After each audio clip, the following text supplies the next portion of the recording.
enseñanza bíblica del Dr. David Jeremiah. En los próximos minutos, el Dr. David Jeremiah le hablará sobre la emocionante experiencia de Esther. Confiamos en que el estudio de esta consagrada mujer le dará fortaleza y estímulo y le llevará a un nuevo momento decisivo en su vida. El nombre de Dios no aparece en el libro de Esther, pero la mano de Dios está por todas partes. Al estudiar el libro de Esther, usted verá que Dios está en alguna parte no visible gobernando y dirigiendo cada circunstancia de la vida. El cuidado providencial de Dios para su pueblo se evidencia con todo cuidado en esta experiencia emocionante de la reina Esther. Y ahora con ustedes nuestro maestro, el Dr. David Jeremiah, para introducir el programa de hoy. Leí de un hombre que fue mordido por un perro. Y luego se descubrió que el perro tenía rabia. Llevaron al hombre al hospital, en donde los análisis revelaron que, en efecto, había contraído rabia. En el tiempo en que tiene lugar este episodio, la ciencia médica todavía no había hallado la solución al problema, así que su condición era incurable y terminal. Señor, vamos a hacer todo lo posible para que se sienta cómodo, pero no podemos darle ninguna falsa esperanza. No hay nada que podamos hacer en realidad. Mi mejor consejo es que ponga sus cosas en orden lo más rápido posible. El hombre moribundo se hundió en la cama completamente aturdido. Finalmente, logró reunir suficiente fuerza y pidió lápiz y papel. Entonces se puso a escribir con gran energía. El médico volvió como una hora más tarde y el hombre seguía escribiendo vigorosamente. El médico le dijo: «Me alegro de que finalmente esté redactando su testamento». El paciente dijo: «Esto no es testamento, doctor. Es una lista de las personas a las que planeo morder antes de morir». Cuando leí esto, me recordó que la venganza y el desquite han sido parte de este mundo, retrocediendo hasta el mismo Caín y Abel. En el relato que tenemos delante de nosotros, tenemos una presentación clásica de la acción de desquite de parte de los judíos contra los que han decidido destruirlos. Como ya mencioné en lecciones anteriores, Amán había engatusado al rey mediante la intimidación para que le dé su anillo de sellar y había redactado un decreto ordenando que en cierto día todos los judíos en el imperio persa fueran exterminados. Mediante un giro de los acontecimientos, gracias a la habilidad de Mardoqueo para aprovechar la potestad del rey y revertir el decreto preparando uno nuevo que sobreseía el anterior, ahora el decreto ha quedado escrito decretando la muerte de todos aquellos que se propusieran perseguir a los judíos. Los primeros 16 versículos de Esther capítulo 9 es el historial de lo que sucedió cuando el decreto que redactó Mardoqueo fue puesto en operación. Quiero avanzar en este relato lo más rápido que sea posible para llegar al impacto real de lo que debemos aprender de esto. Así que, noten, en el versículo 1, la reversión del poder. En este versículo se nos dice, en la mitad del versículo, que en el día cuando los enemigos de los judíos esperaban enseñorearse sobre ellos, sucedió lo contrario. Y fueron los mismos judíos los que adquirieron dominio sobre los que los aborrecían. Así que en un cierto día, todo lo que el malvado Amán había planeado fue revertido por completo. Y en lugar de que los persas persiguieran a los judíos para aniquilarlos, son los judíos los que ahora están persiguiendo a los antisemitas persas para quitarles la vida.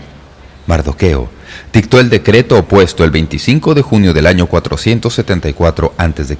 El decreto se ejecutó el 17 de marzo del 473 a.C. Los judíos habían tenido la mayor parte de los meses que corresponden al verano, otoño e invierno en el hemisferio norte para alistarse para ese día crucial y estuvieron listos. Lo que Amán había esperado que le sucediera a los judíos, ahora resulta que son los judíos los que están haciéndolo a los que los aborrecen. Por un periodo de tiempo, por todo el imperio persa, fue como si hubiera una guerra civil. Dos partidos opuestos listos para agarrar al otro por la garganta, cada uno con el derecho legal de matar al otro, dependiendo cuál decreto estuvieran acatando. Asuero literalmente había permitido que una guerra civil brotara justo debajo de su nariz, así que tenemos en el versículo 1 la reversión del poder. Noten, en los versículos 2 al 4, el desquite contra los perseguidores. Los judíos se habían reunido en las ciudades y habían salido ahora para aplicar venganza contra aquellos que se proponían matarlos. Es interesante notar, al leer la Biblia, que todos los que intervenían en la dirección del gobierno persa y que, anteriormente, habían defendido la causa de Amán, ahora, en un mismo día, al parecer, cambiaron de lado y están con Mardoqueo defendiendo la causa de los judíos. Note a todos los que se mencionan en el versículo 3. Dice: y todos los príncipes de las provincias, los sátrapas, capitanes y oficiales del rey apoyaban a los judíos. Esta es la misma lista de gente que, algunos días atrás, habían ayudado a Amán.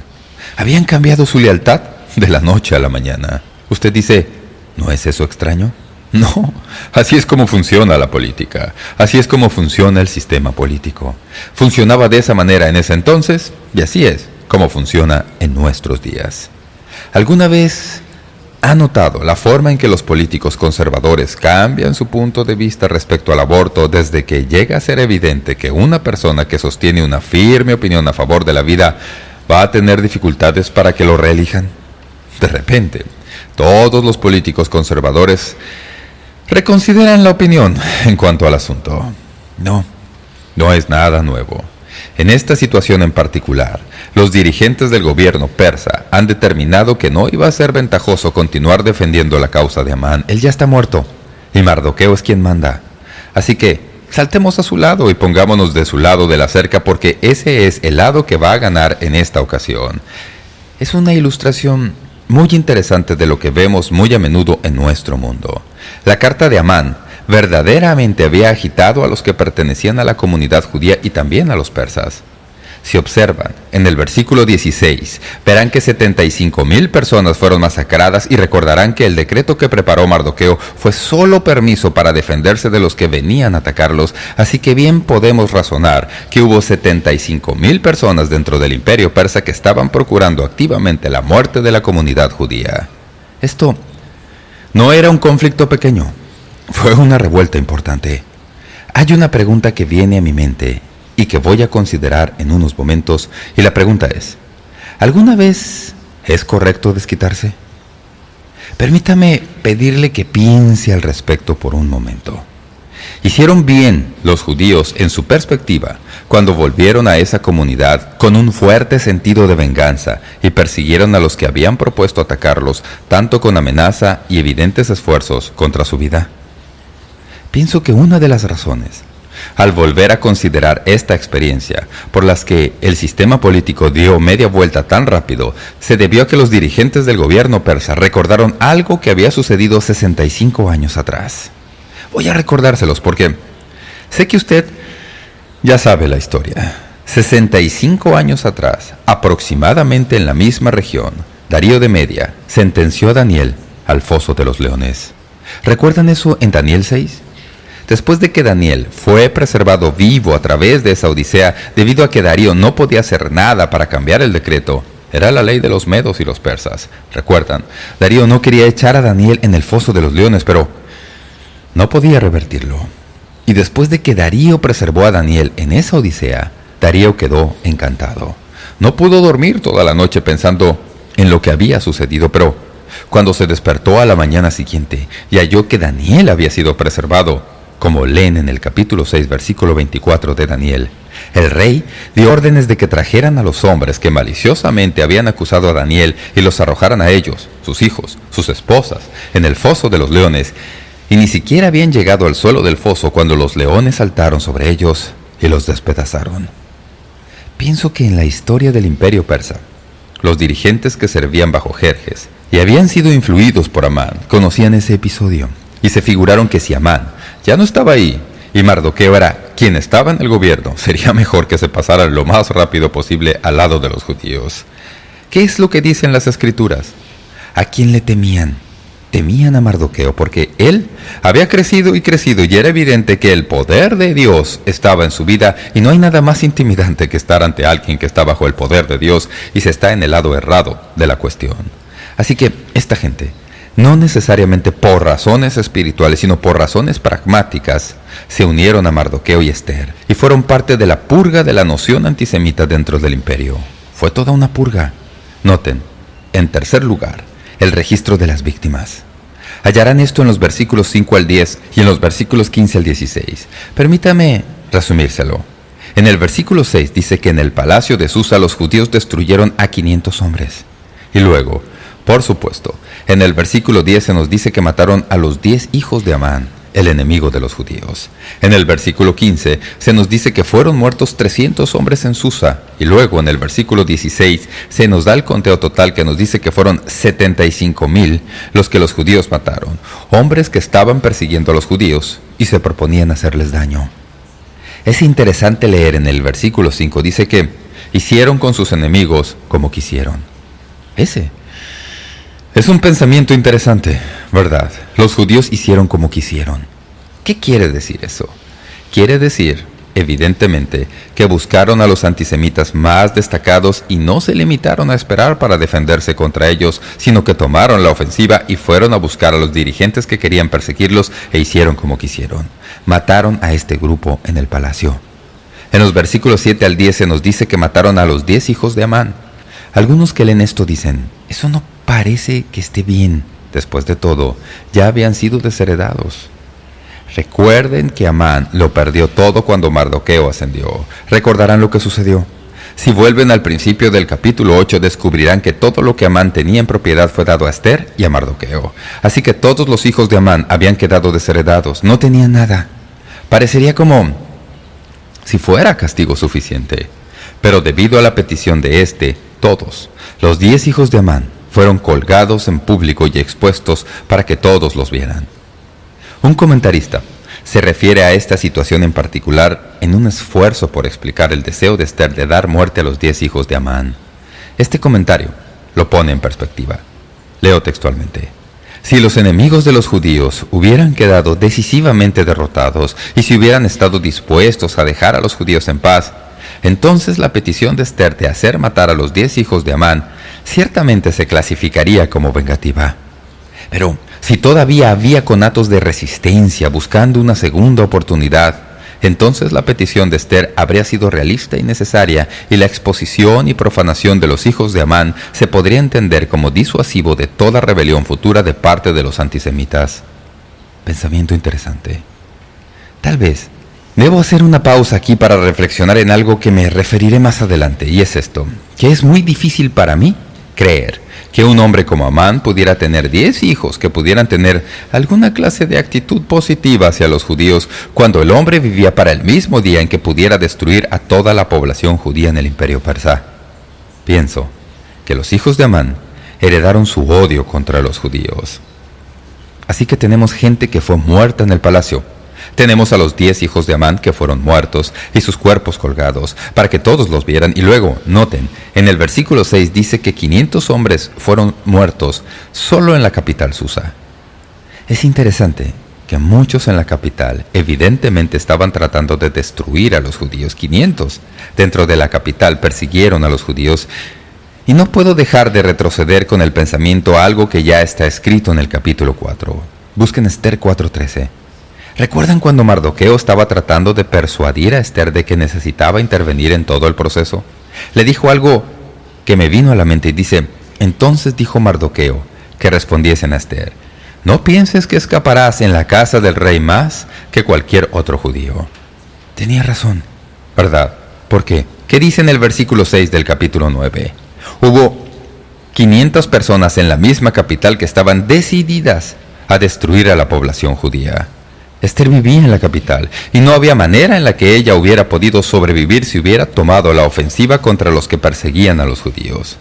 Luego, por supuesto, en los versículos 15 y 16 se nos da el total de víctimas. 75,000 personas murieron. Muchos comentaristas, antes de la época de Hitler, consideraban que esa cifra era muy improbable. Decían que no había manera en que hubieran podido matar tal cantidad de personas. Luego vino Hitler y exterminó a 6 millones de judíos, aparte de la gente de muchas otras razas.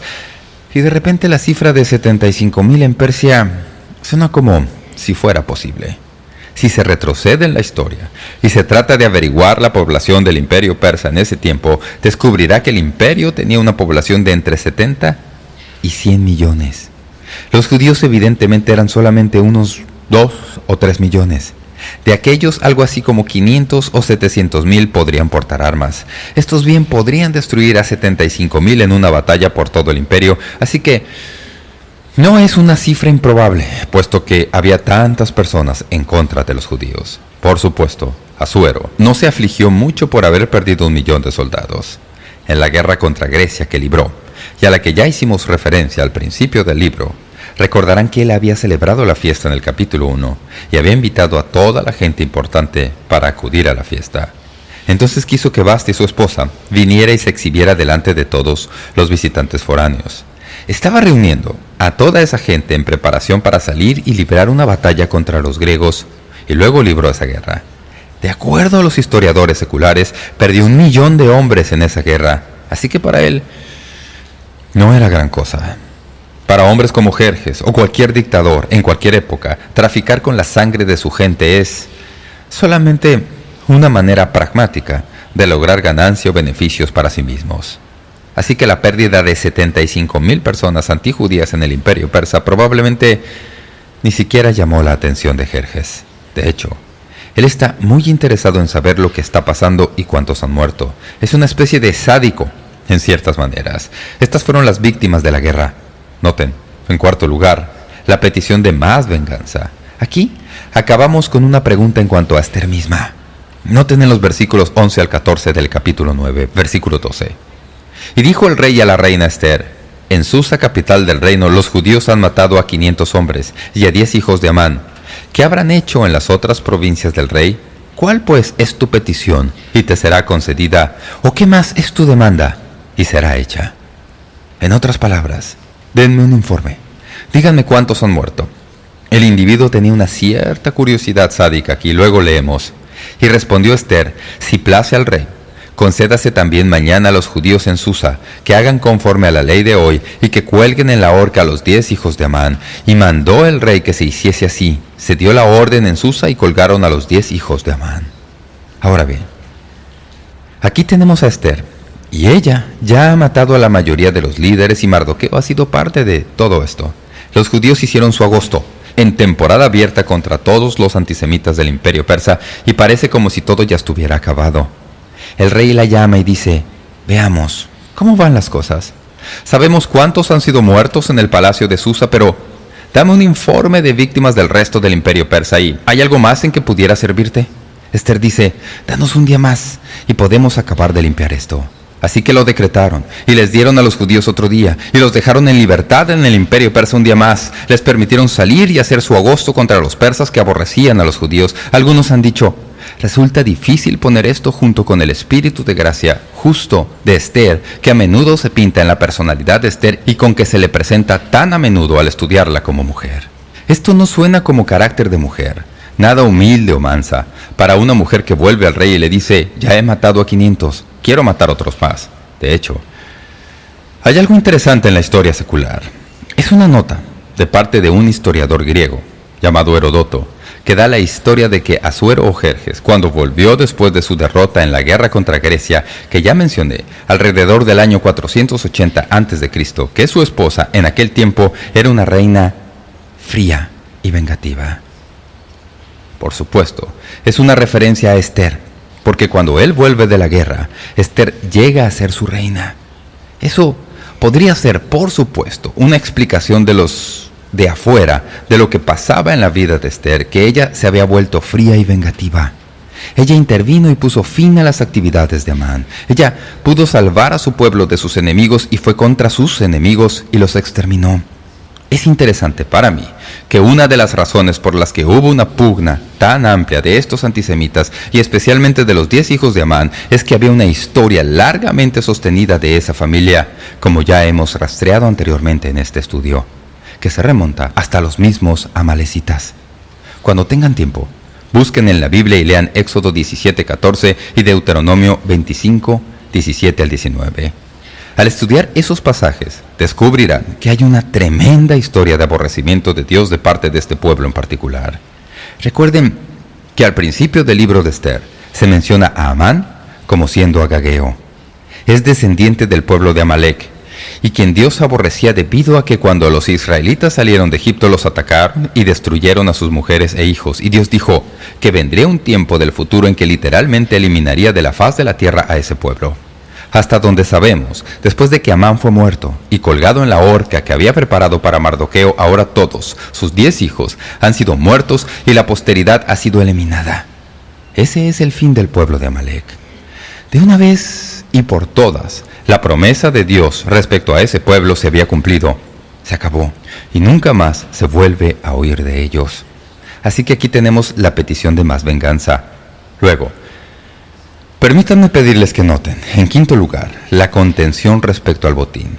Quiero que noten en la Biblia, y si usted suele subrayar frases, debe subrayar una frase que aparece 3 veces en el capítulo 9. En el versículo 10 dice, 10 hijos de Amán, hijo de Amedata, enemigo de los judíos, pero no tocaron sus bienes. Subraye esa frase, pero no tocaron sus bienes. Pasen al versículo 15 y noten, y los judíos que estaban en Susa se juntaron también el 14 del mes de Adar y mataron en Susa a 300 hombres. Y ahí tenemos de nuevo la frase, pero no tocaron sus bienes. Luego en el versículo 16, en cuanto a los otros judíos que estaban en las provincias del rey, también se juntaron y se pusieron en defensa de su vida y descansaron de sus enemigos y mataron de sus contrarios a 75,000. Y aquí está la frase de nuevo, pero no tocaron sus bienes. A veces cuando leen este capítulo, algunos dicen que esto simplemente es desquite desenfrenado de parte de Ester, Mardoqueo y los judíos. Dicen que simplemente soltaron todas las amarras y son tan malos como lo eran los persas. Se dedicaron simplemente a destruir totalmente a los que estaban contra ellos. Permítanme recordarles que esto no es necesariamente cierto. Hay una medida de contención incluso en lo que Este y Mardoqueo hicieron a estos 75,000 que murieron. Vuelva al capítulo 8 y noten lo que dice en el versículo 11, que el rey daba facultad a los judíos que estaban en todas las ciudades para que se reuniesen y estuviesen a la defensa de su vida, prontos a destruir y matar y acabar con toda fuerza armada del pueblo, provincia que viniese contra ellos.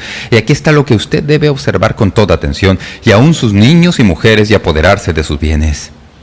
Así que el decreto que había sido dictado por medio de Mardoqueo les había dado permiso a los judíos para hacer 3 cosas. Podrían destruir a los adultos, podían destruir a las mujeres y a los niños, y podían apoderarse de todo el botín que pudieran conseguir de esa gente. Pero, noten, Ester, Mardoqueo y los judíos hicieron solo una de las 3 cosas. Mataron a los hombres. En todo informe estadístico de las víctimas en el capítulo 9 son los hombres a los que se informa que han matado. Sé que algunos tal vez dirán, ellos representan al todo, pero no hay evidencia en este capítulo que yo halle de que mataron a mujeres y niños. No hay evidencia, prueba absoluta de que tomaron algo de lo que el decreto les permitía tomar. No hay otra razón, excepto de que hubo contención de parte de los judíos al llevar a cabo la preservación de la raza judía dentro del imperio persa. Se vengaron, pero no hasta donde la ley les permitía. Tal vez recordaron lo que sucedió con Saúl y el mismo pueblo, los amalecitas. Saúl perdió su trono debido a que retuvo el botín de los amalecitas. ¿Lo recuerdan? Luego mintió a Dios y Dios le quitó su autoridad. Así que la experiencia entonces es una experiencia de venganza y desquite. Dios trastornó las mesas en el pueblo que se habían dispuesto a destruir a su raza especial, los judíos. Uno lee un capítulo como este, que está repleto de historia, y se quiere ser fiel a lo que tiene lugar en el capítulo, pero uno dice, ¿qué puedo aprender de esto que pueda ayudarme? Permítanme pedirle que observe 3 cosas al reflexionar en este capítulo y su aplicación. Número 1. Pienso que es importante que tomemos nota del poder del odio y el prejuicio. Es importante que notemos al leer este capítulo el abrumador poder del odio y el prejuicio. Si retroceden a los primeros 2 capítulos del libro de Ester, no verán ningún odio general contra los judíos. Lo que se ve es el odio de un hombre por otro hombre. ¿Recuerdan por qué Amán aborrecía a Mardoqueo? Porque Mardoqueo, este judío obstinado, no le hacía reverencia a Amán, ahora que había sido promovido a segundo en el mando. Así que el odio de Amán contra Mardoqueo se desarrolla en un odio, no simplemente contra un hombre, sino contra toda la raza de hombres conocida como los judíos.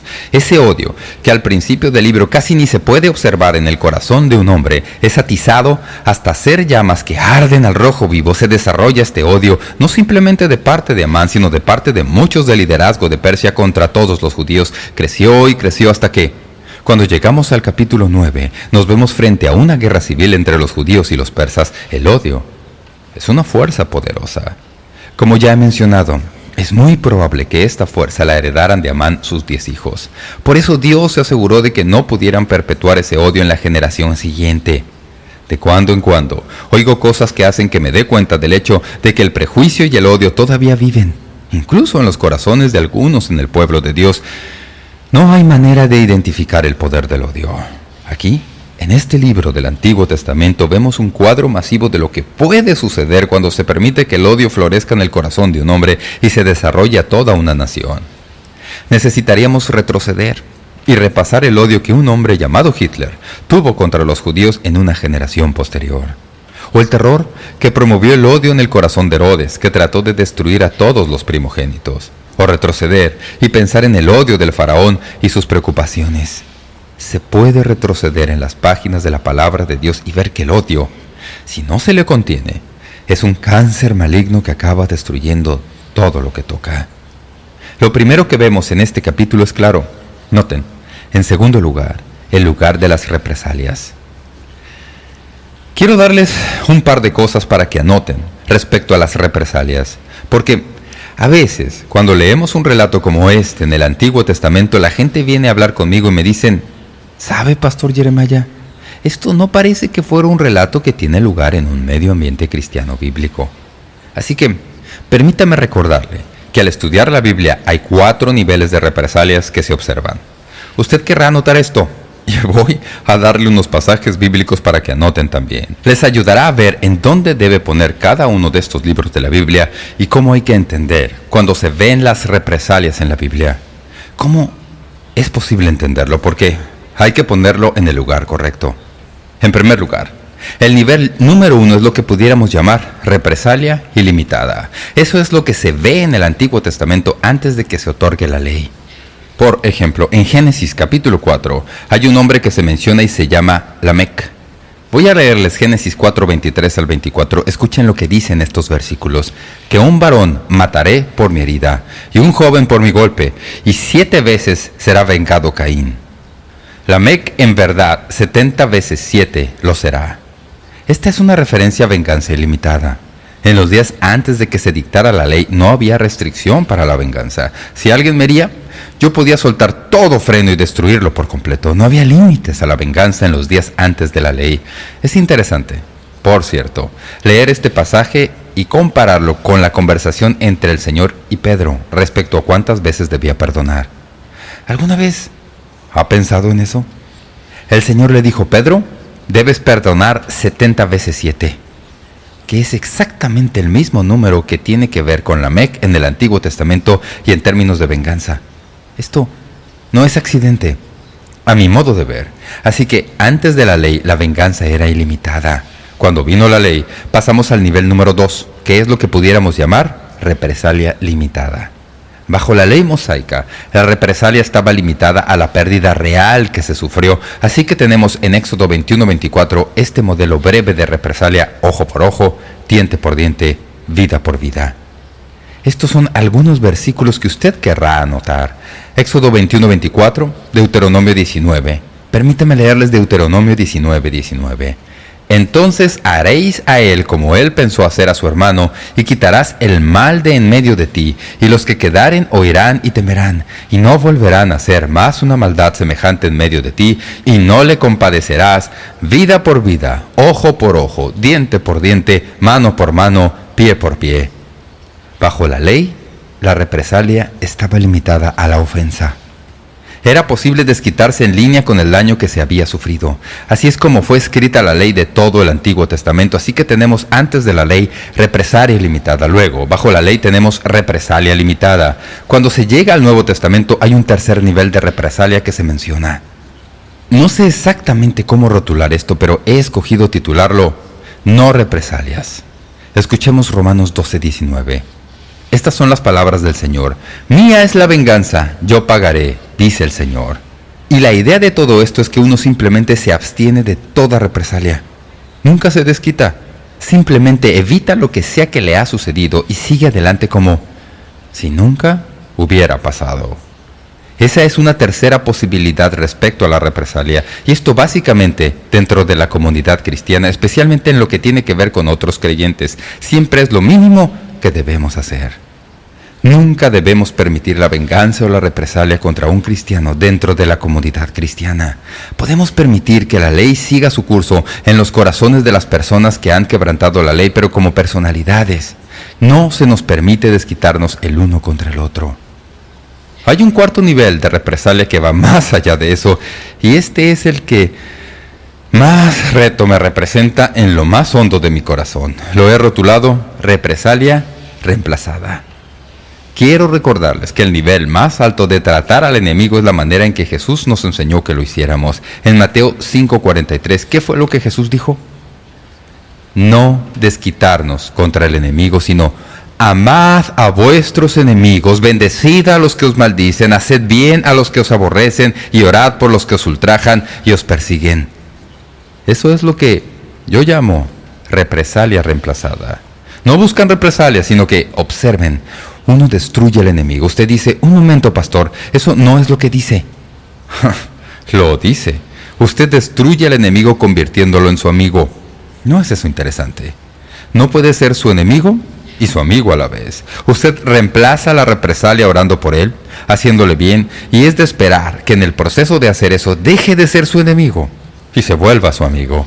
Escuchen lo que Pablo dice en Romanos 12:17.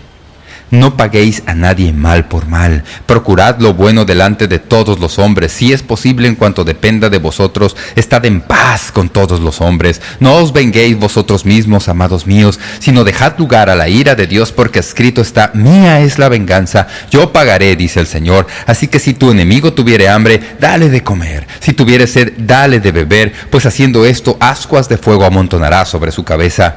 Ahora, aquí está el principio. Por eso es que yo llamo a esto represalia reemplazada. Este es el principio. No seáis vencidos de lo malo, sino vence con el bien el mal. Así es como debemos atender esto en esta generación. ¿Entienden? 4 niveles. Represalia limitada antes de la ley. Represalia limitada bajo la ley. No represalia de acuerdo a los principios de Cristo, y represalia reemplazada como el nivel más alto de la forma en que debemos tratar al enemigo. Luego, la tercera cosa que quiero que observen es la protección y la promesa de Dios, que es evidente en el capítulo 9 de Esther. ¿No es interesante cómo Dios milagrosamente cuidó a los judíos? He estado pensando en esto. Sería algo maravilloso recorrer la Biblia, y tan solo la Biblia, no la historia secular, sino solo la Biblia, empezando en el Antiguo Testamento, y recorrerla y verificar cuántas veces la población judía fue salvada, por así decirlo, por un pelo. La preservación de la nación judía es la experiencia más milagrosa de que jamás se leerá, aparte de la redención. Cómo Dios constantemente parece sacarlos del mismo precipicio de la exterminación, a veces quedando apenas una persona entre la vida y la muerte de la nación judía, y en el momento preciso Dios interviene y preserva a la nación y la mantiene viva, y de este modo todas las promesas del Antiguo Testamento que se dan a la nación judía en última instancia se cumplan. Primero que nada, se cumplieron en la venida de Jesucristo, pero todavía hay muchas otras promesas